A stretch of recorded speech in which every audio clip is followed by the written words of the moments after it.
मेरे प्यारे बच्चों नमस्कार। मैं बेटा वर क्लासेज में अरुण कुमार राय आपका स्वागत करता हूं।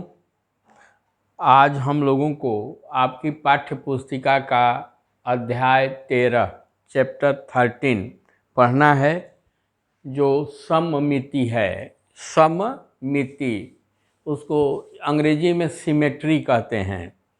सममित का मतलब ये होता है कि एकदम हूबहू। थोड़ा नया शब्द है, नई चीज़ें हैं, गणित से हट करके है, लेकिन इसका निश्चित रूप से आगे चल करके प्रयोग होता होगा, तभी आप लोगों की किताब में इसको सम्मिलित किया गया है।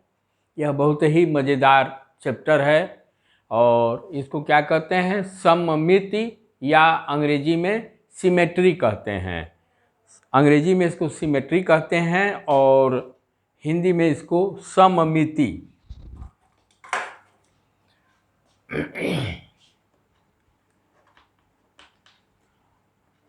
हिंदी में इसको कहते हैं सममिति, अथवा अंग्रेजी में इसको कहते हैं सिमेट्री।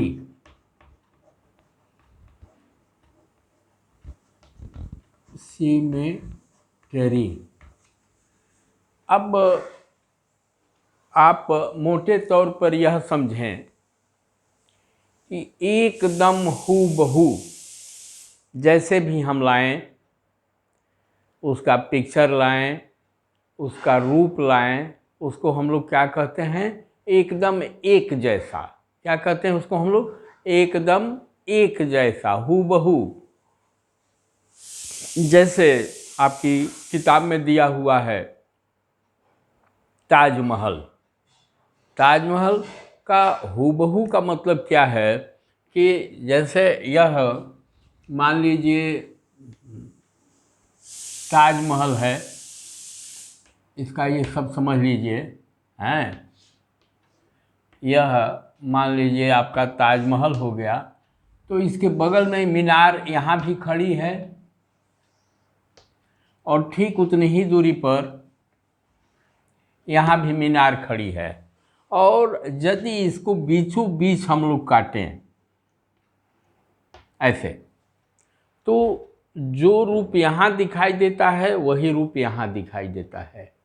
जो खिड़की यहाँ लगी है, ठीक उसी उतनी ही दूरी पर उसके दाहिने तरफ भी लगी है। मतलब यदि ताजमहल को हम लोग एक शीशा रख करके आधे भाग पर, इस आधे भाग पर यदि हम लोग शीशा रख करके देखें, मतलब शीशा का पृष्ठभाग इधर हो जाए, जो शीशा जिसमें चेहरा देखते हैं वह इधर रहे, और यहाँ रख करके देखें इस रूप को, इस पार्ट को देखें, तो एकदम ताजमहल का फोटो जो है शीशा सहित, और इसको लेकर के क्या हो जाएगा?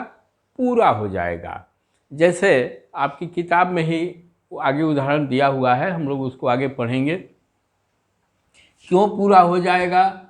इसलिए पूरा हो जाएगा कि एकदम बीचों बीच यदि इसका बंटवारा करके हम लोग देखते हैं, यदि मान लीजिए यहाँ पर एक छोटी खिड़की है, तो ठीक उतनी ही दूरी पर यहाँ भी खिड़की है। यहाँ यदि कुछ छज्जा है तो यहाँ भी है। ये मीनारें जो हैं, 4 मीनारें हैं बराबर बराबर दूरी पर ताजमहल के, तो वो भी सब एक ही जैसा दिखाई देता है। लगता है कि हमारा ताजमहल शीशे में पूरा हो गया। अथवा बीचों बीच यदि हम लोग देखें तो कहेंगे कि अरे वाह, मतलब इधर जो है उतनी ही दूरी पर इधर है। मतलब हूबहू है, एक रूप है। इसी को हम कहते हैं सममित। वैसे ही तमिलनाडु के तिरुवन्नामलाई में मंदिर है। वैसे दक्षिण भारत के बहुत सारे ऐसे मंदिर हैं जो कि आपको सममित में दिखाई देंगे। वहाँ की कला जो है, निर्माण कला, बहुत ही अद्भुत और अद्वितीय है। दक्षिण भारत में मंदिरों का एक बहुत बड़ी श्रृंखला है और बहुत कलाकारी के साथ वहाँ पर मंदिर बनाए गए हैं। तो ये तमिलनाडु में तिरुवन्नामलाई जिस मंदिर को ये कह रहे हैं, वह मंदिर जो है कुछ इस ढंग का बना है, ऐसे करके है, ऐसे करके है,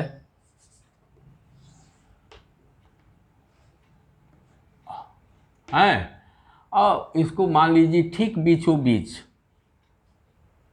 यदि आप मंदिर को बांट दें तो देखेंगे कि बहुत कलाकारी, बहुत सजावट के साथ एक एक इंच का आप अंतर नहीं पाएंगे। जो चीज़ें यहाँ हैं दाहिने तरफ, बाएं तरफ, वही चीज़ें दाहिने तरफ ठीक उतनी ही दूरी पर बीच से हैं। ये उसको क्या कहते हैं? इसको हम लोग सममिति कहते हैं। इसको जो है ठीक ठीक प्रतिरूप कहते हैं कि जो दाएं तरफ है वह बाएं तरफ है। यदि इस मंदिर के तिरुवन्नामलाई वाले मंदिर के यहाँ से ऐसे शीशा आप रखें तो अब शीशा में दर्पण में क्या होता है, ये सारी चीज़ें दिखाई देंगी। तो यदि हम यहाँ से ऐसे शीशा रख दें और देखें तो पता चलेगा कि मंदिर पूरा हो गया है, मंदिर का पूरा रूप दिखाई देगा। क्योंकि यह जो चित्र है जब मंदिर का आएगा तो इसका उल्टा नज़र आएगा, मतलब यह इसको पूरा कर देगा। तो इसको हम लोग क्या कहते हैं? सममिति कहते हैं। और यह जो है सममित रेखा है, यह सममित रेखा है, यह सममित रेखा है। आपकी किताब में फिर आगे दिया है ये आकृतियाँ सममित अनुकृतियाँ हैं।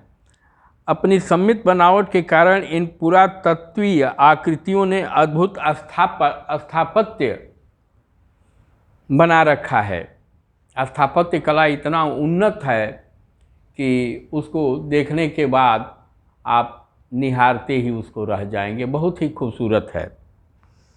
कल्पना कीजिए हम एक आकृति को आधे से इस तरह मोड़ें कि उसका आधा बायां भाग तथा आधा दायां भाग एक दूसरे से पूर्णतया मिलता जुलता हो, तब हम कहेंगे कि आकृति में सममित रेखा उपस्थित है। ये कह रहे हैं मतलब यदि इसको एकदम बीचों बीच हम लोग करेंगे और जैसा ये दाहिना भाग है वैसा ही बायां भाग है तो इसको हम लोग कहेंगे कि यह सममित रेखा है। वैसे ही इसको भी हम लोग कहेंगे कि यह सममित रेखा है। क्यों? कि जैसा यह दाहिने है ठीक उसके बाएं भी वैसे ही है। हम देख सकते हैं दोनों आधे भाग एक दूसरे के प्रतिबिंब हैं, ठीक है। यदि हम आकृति के मोड़ने वाले स्थान पर एक दर्पण को रख दें, मान लीजिए मोड़ना तो मुश्किल है लेकिन एक कल्पना कर रहे हैं हम लोग, यहाँ यदि हम लोग एक दर्पण रख दें तो उसका रूप जो है हूबहू वैसा ही नज़र आएगा। दें तो आकृति के एक भाग का प्रतिबिंब दूसरे भाग को क्या करता है? पूर्णतया ढक लेगा। मतलब यह कि ठीक ढकने का मतलब यह कि एकदम हूबहू वही दिखाई देगा। अब यहाँ पर एक सममित रेखा का उदाहरण दे रहे हैं, 2-3 है। पहले तो इन्होंने एक तितली बना दिया है, जैसे मान लीजिए यह तितली हो गई और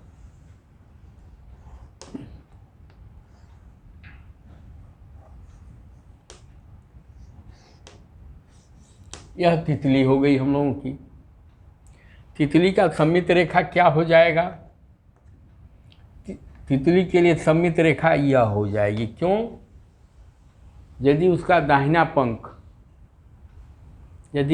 पंख और बाएं पंख को मिला देंगे तो ये एकदम एक दूसरे पर ये लगेगा कि ढक लेगा। तो इसके लिए क्या हो जाएगा? यह सममित हो जाएगा। फूल को ले लीजिए, फूल को ही काहे के लिए? ईश्वर का जितना भी क्रिएशन है, मानव, हम सबसे बड़ा उदाहरण तो मानव हैं। भले ही रंग रूप हम लोगों का चेंज हो लेकिन हाथ, कान, नाक, आँख ऐसा नहीं है कि किसी आदमी का कान यहाँ है तो दूसरे का पीठ पर और पेट पर हो, नहीं, यह भी एक सम्मित है और क्या है, इसको दूर से देखने के लिए। नज़दीक आने के बाद तो हम लोग ज़रूर कहते हैं कि यह लंबा है तो यह छोटा है, नाटा है, क्या नहीं, लेकिन यदि दूर से देखा जाए तो मानव से मानव में अंतर करना भी बहुत मुश्किल है। यह भगवान की एक बहुत बड़ी कृपा है, कला है। शेर को ले लीजिए, एक शेर जैसा बनाते हैं, दूसरा शेर भी वही है। बहुत ध्यान देने के बाद जितने भी पशु हैं लंबाई चौड़ाई में छोटे हो सकते हैं। जिराफ है, जेबरा है, जेबरा की पीठ पर जो धारियां होती हैं, एक जेबरे से दूसरे जेबरे में ज़रूर कुछ अंतर होता है, निश्चित रूप से कुछ अंतर होता है, लेकिन वह बहुत ही ध्यान से देखने के बाद ही हम उसको फर्क कर सकते हैं, अंतर कर सकते हैं।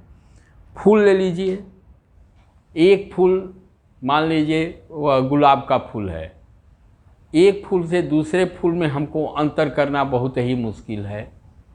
गॉड भगवान का जो भी रचना है वह सब एक प्रकार से कहिए सम्मित में है। उसको तो हम लोग छोड़ रहे हैं जी, नहीं, उसको छोड़ना नहीं है, उसको भी हम लें।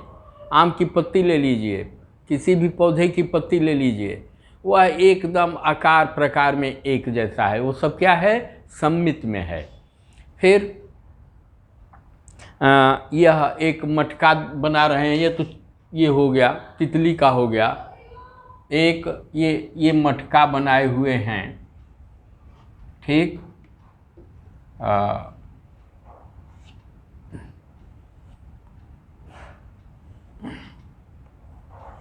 यह मान लीजिए मटका हो गया, मैं उस ढंग से नहीं बना पा रहा हूँ, तो क्या हुआ, इसको भी यदि आप बीचों बीच बांटेंगे तो दाहिना भाग और बाएं भाग में कोई अंतर आपको नज़र नहीं आएगा।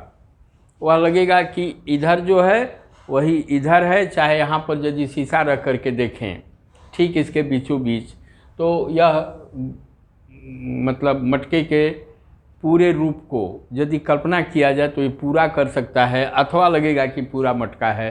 वैसे ही मान लीजिए यह चेहरा है, यहाँ पर एक आँख, ये आँख, इसकी सम्मित रेखा क्या है, यह है। मतलब इसको यदि ऐसे हम लोग मोड़ दें, इसको यदि हम लोग ऐसे मोड़ दें तो एक दूसरे को ये पूर्णतया ढक लेगा। वैसे ही गागर को भी, इस मटके को भी यदि मोड़ा जा सके तो यह मटका भी एक दूसरे के एक भाग को दूसरे को पूर्णतया ढक लेगा। तो ये क्या होगा, यह सम्मित है, सम्मित के उदाहरण हैं। और सम्मित रेखा क्या है, इसमें सम्मित रेखा यह है ठीक बीचों बीच, इसमें सम्मित रेखा यह है ठीक बीचों बीच। तितली के लिए ये बीचों बीच जो है सम्मित रेखा है। अच्छा, ऐसा जब भी घटित होता है तो वह तह या मोड़ वास्तविक या काल्पनिक, जैसे मान लीजिए हमारा जो है क्या है, काल्पनिक है, हम कल्पना कर रहे हैं, इसको भी हम कल्पना कर सकते हैं क्योंकि मटके को मोड़ा नहीं जा सकता, इसको भी मोड़ा नहीं जा सकता, एक कल्पना कर रहे हैं। इसको मान लीजिए चाहिए तो थोड़ा मोड़ सकते हैं, लेकिन यह भी काल्पनिक है। वास्तविक के लिए क्या है उसको हम लोग आगे पढ़ेंगे।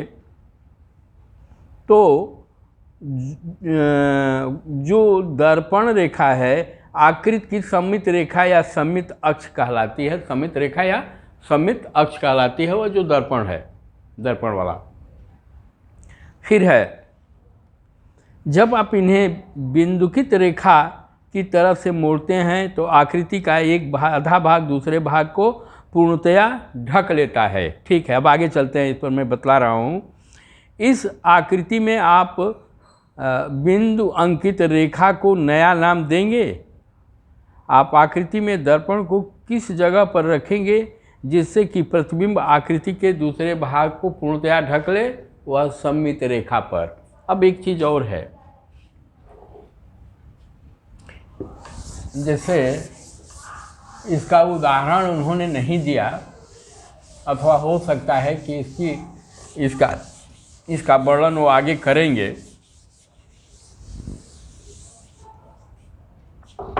क्या है, जैसे मान लीजिए यह पेपर है,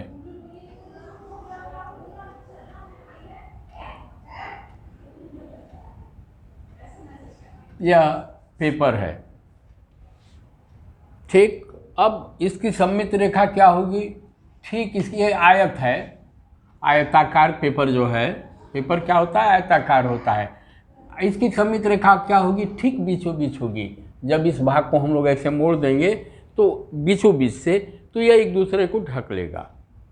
ऐसे मोड़ेंगे तब, फिर ऐसे मोड़ेंगे लंबाई में, तो यह भाग और इस भाग को जब करेंगे, आप मोड़ कर देखते होंगे कागज, तो वह क्या है, एक दूसरे को ढक लेगा।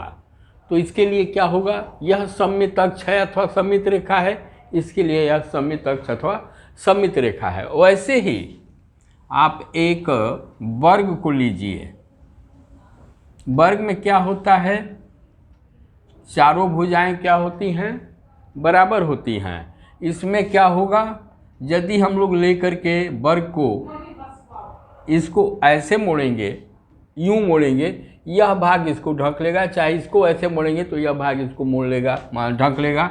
वैसे ही यदि आप इसको ऐसे मोड़ते हैं तो यह भाग ऐसे ढक लेगा इसको, चाहे इसको मोड़ेंगे तो यह ढक लेगा।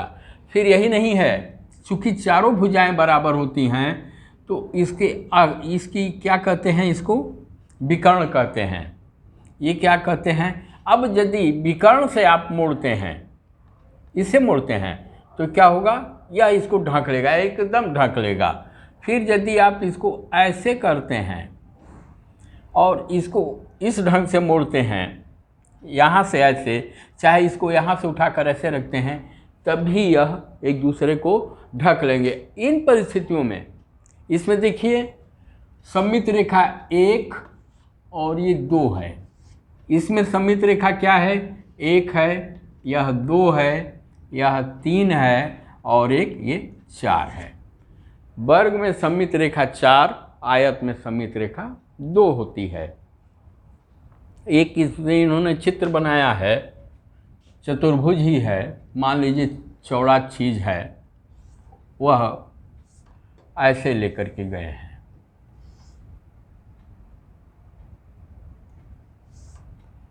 थोड़ा सा ऐसे करके है,